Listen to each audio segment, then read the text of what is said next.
Audiencia, buenas noches, sean bienvenidos a Pactos Siniestros. Antes de comenzar, quiero darles un aviso importante. Debido a las políticas de YouTube, muchos videos del canal han sido eliminados y seguirán siendo borrados. Sé que algunos han notado comentarios diciendo que ya han escuchado ciertos relatos antes, pero es porque los videos están siendo resubidos. Pero para evitar que sean repetitivos, he decidido agregar nuevos relatos en cada uno de ellos. Estos videos editados y mejorados se publicarán cada 15 días, mientras que el resto del contenido será completamente nuevo, como este video. Y dicho esto, comencemos con estos relatos que, por cierto, el último es el más aterrador. Mi nombre es Santiago. Comencemos.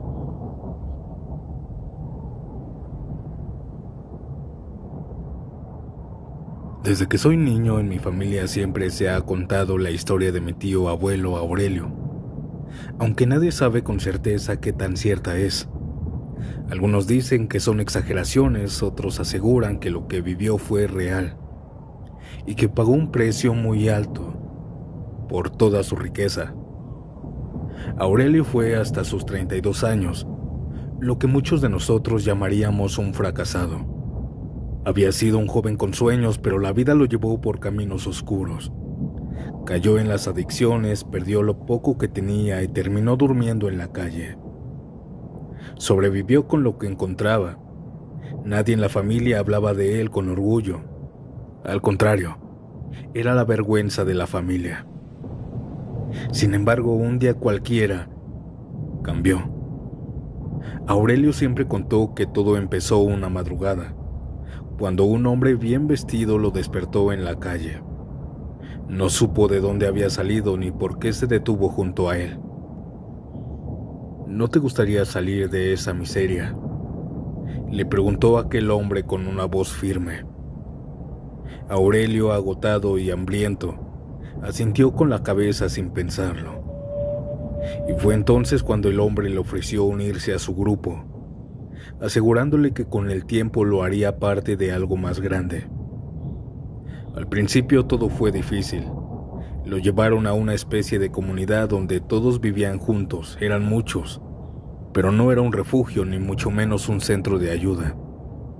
Aurelio fue sometido a un control extremo.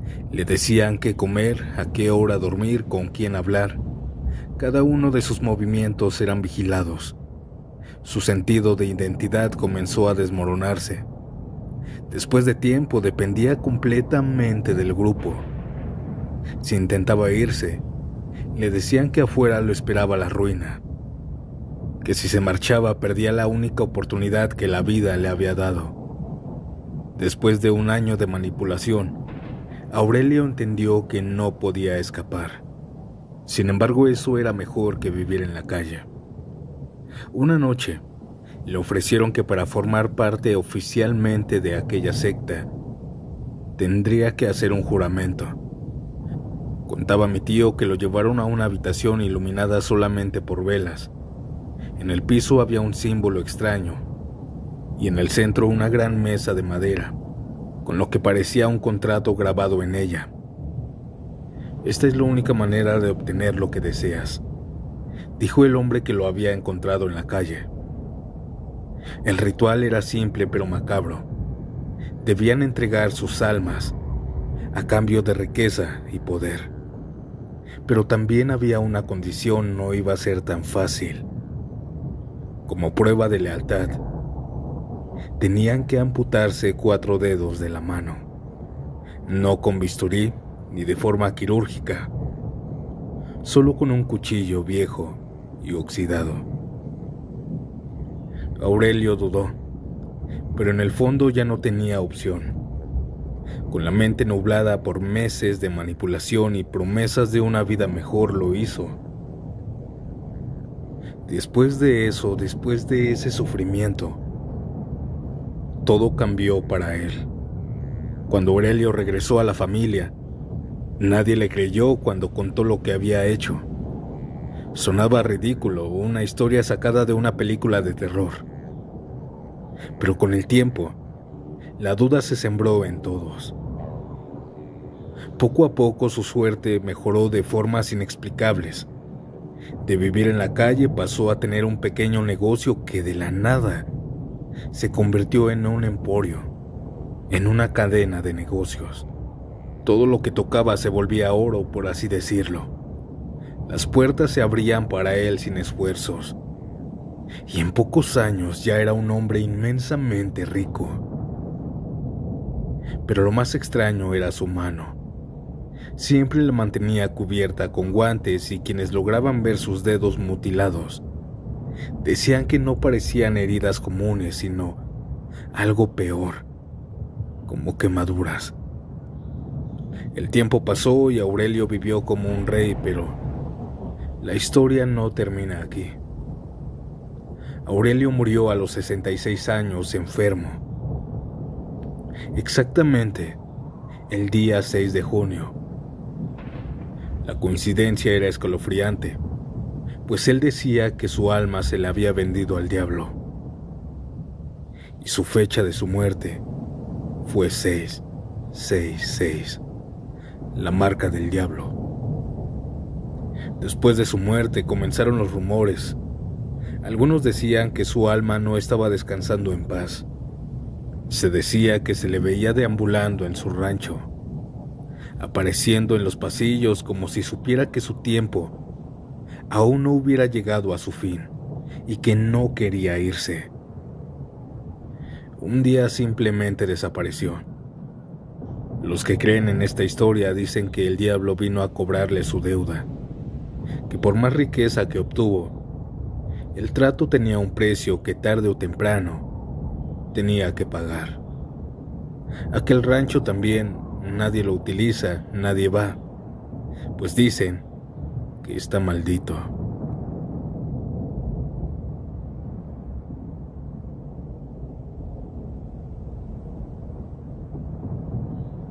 Era un verano del 2000. Fue la única vez y la última que Samuel, Eric, Luis y yo nos atrevimos a acampar juntos. Teníamos 18 años y habíamos planeado pasar un fin de semana en un lugar apartado, cerca de un río en las afueras del pueblo. Era un sitio perfecto, no había delincuencia, lejos de la civilización, rodeado de árboles frondosos y con el agua cristalina del río corriendo a un lado de nuestro campamento. Nada parecía fuera de lo normal, era hermoso, bello. El primer día fue tranquilo. Montamos las tiendas, hicimos una fogata y bebimos algunas cervezas mientras bromeábamos sobre historias de terror. Ninguno de nosotros creía en esas cosas. Cayó la noche. Alrededor de la medianoche, mientras intentábamos dormir, escuchamos algo extraño. No era el sonido del río ni de los insectos nocturnos. Eran susurros, voces distantes que parecían provenir del otro lado del agua. Nos levantamos tratando de ver qué pasaba. Al principio pensamos que era otra fogata de campistas como nosotros, pero cuando nos acercamos, nos dimos cuenta de que no era un simple grupo de excursionistas. A lo lejos, al otro lado del río, había un círculo de personas vestidas con túnicas blancas. Sus rostros estaban ocultos por capuchas, y en el centro del círculo ardía una gran hoguera. Pero lo más perturbador no fue la presencia de estas figuras, sino lo que tenían en el suelo. Ahí vimos claramente varios cuerpos pequeños. Al principio pensamos que eran conejos o algún otro animal, pero cuando uno de ellos los levantó, la luz de la fogata nos dejó ver con horror que eran bebés. Sus cuerpos estaban cubiertos de marcas extrañas y algunos se retorcían débilmente. ¿Qué es esto?, susurró Eric con la voz temblorosa. No tuvimos tiempo de reaccionar cuando los encapuchados comenzaron a cantar en un idioma que ninguno de nosotros entendía.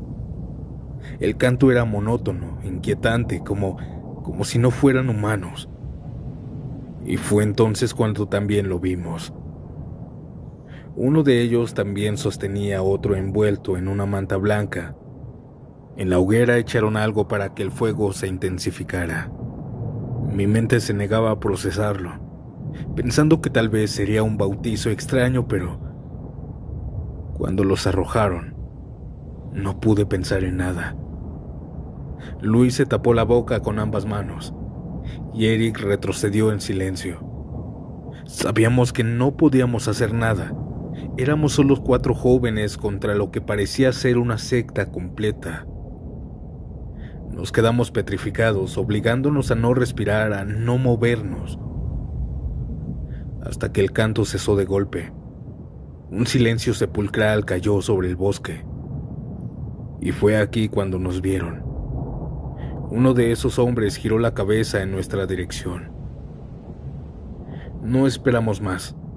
Corrimos como nunca, atravesando la maleza, tropezando y cayendo sobre el barro. Sentíamos que algo nos seguía, que aquellos seres podían aparecer en cualquier momento justo detrás de nosotros. Cuando finalmente llegamos a nuestra tienda, agarramos lo poco que pudimos y salimos corriendo sin mirar atrás. Dejamos todo: mochilas, comida, incluso la tienda de acampar. Solo queríamos alejarnos de ese maldito lugar. Nunca hablamos de esto con nadie, tuvimos miedo. Sabíamos también que nadie nos creería. Y siendo sinceros, tampoco queríamos saber qué fue de aquella secta. Desde esa noche, cada vez que escucho el sonido del agua corriendo en un río, recuerdo aquella secta.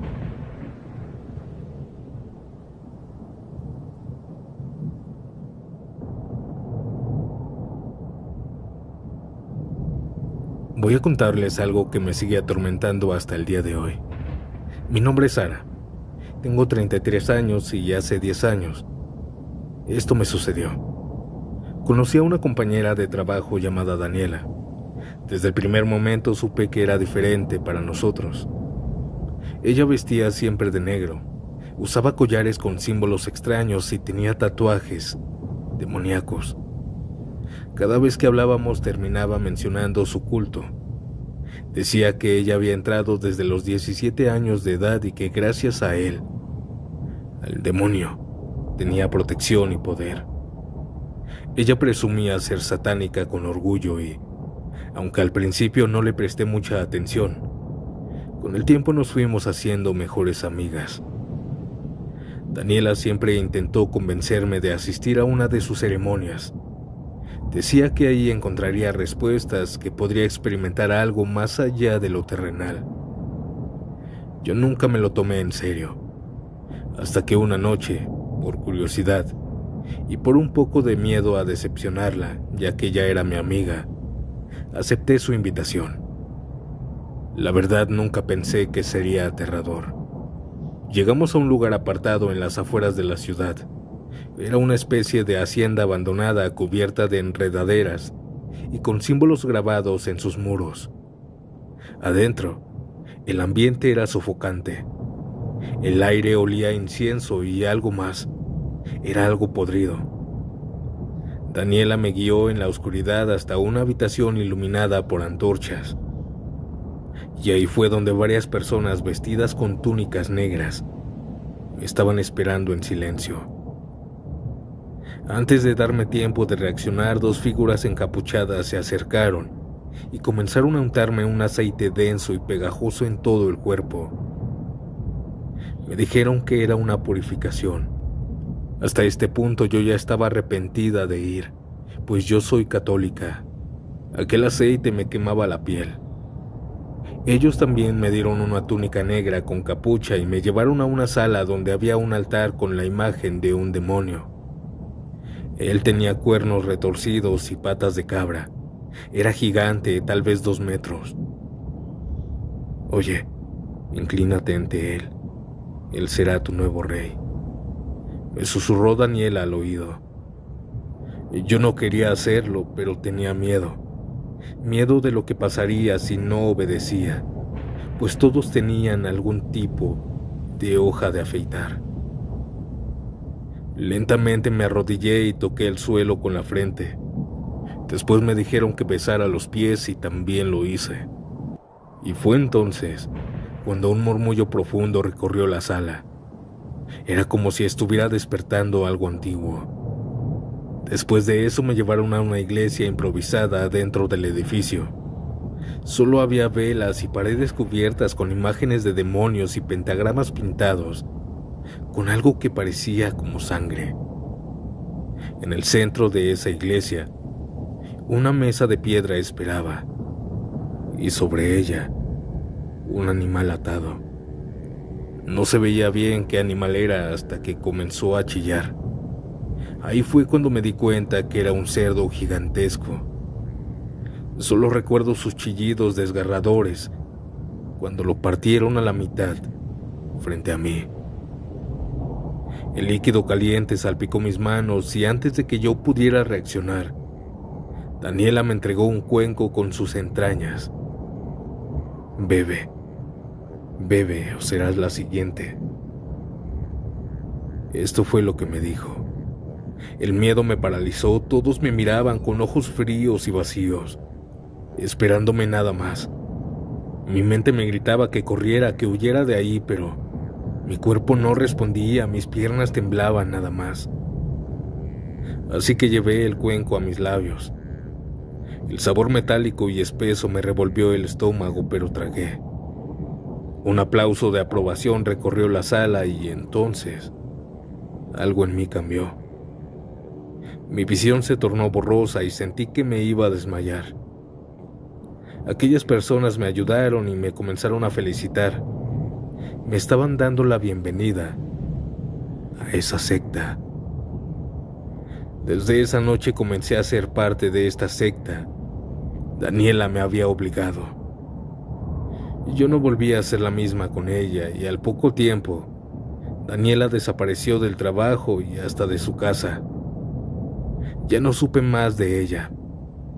Pero otro dato curioso es que aquella protección que ella presumía y decía, creo que era verdad.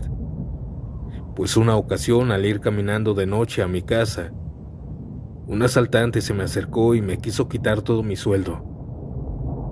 Por tonta, por forcejear, él me apuntó con su arma, pero cuando lo hizo, también vi que hizo una cara de espanto.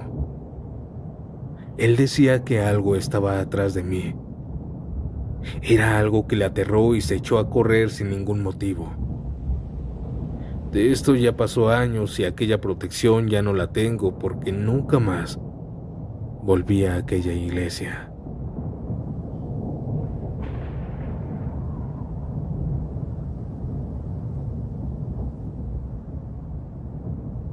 No sé por dónde empezar.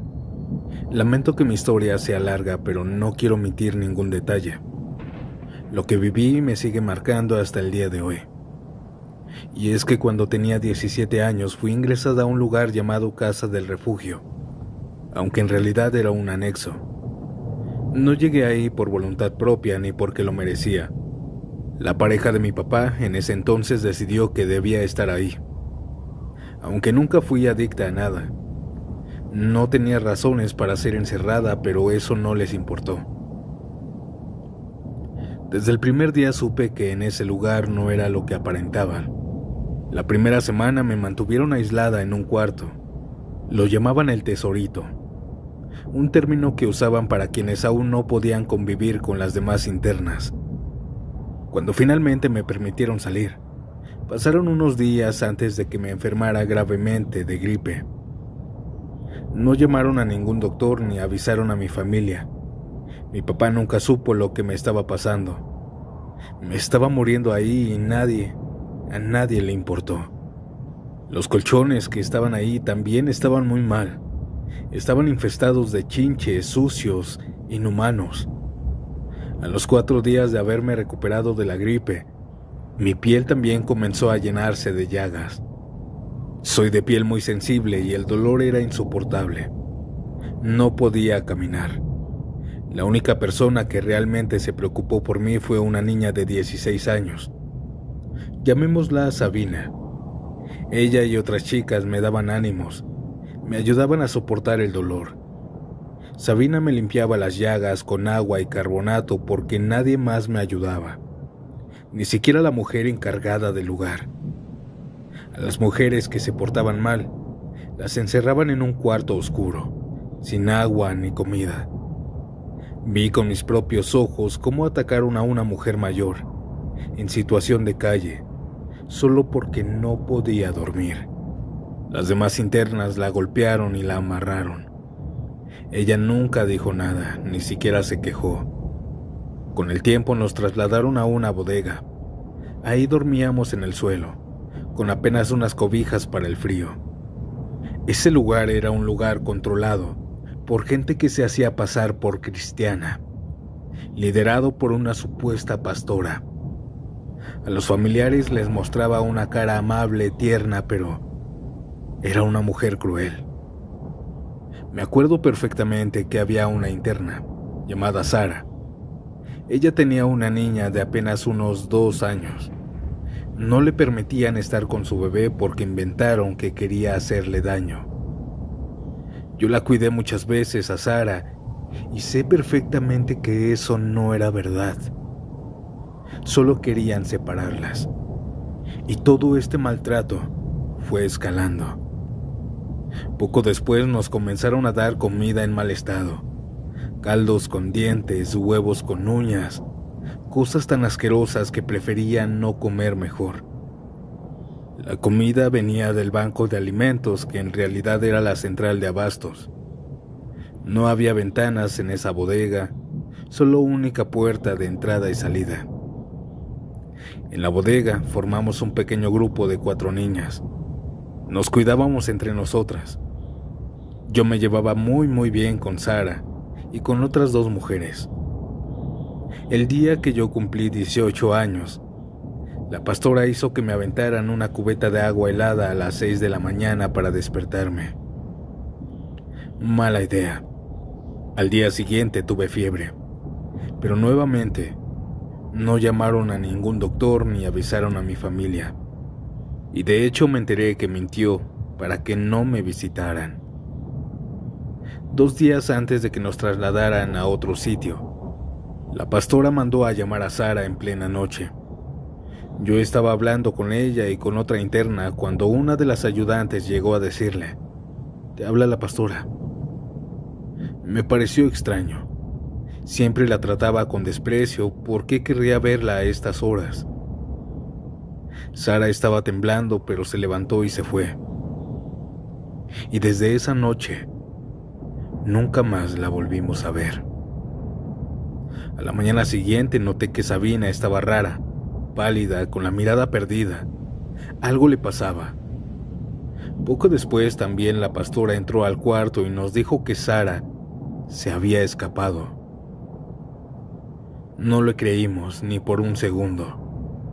¿Cómo una mujer tan pequeña, débil y desnutrida iba a huir, dejando atrás a su bebé?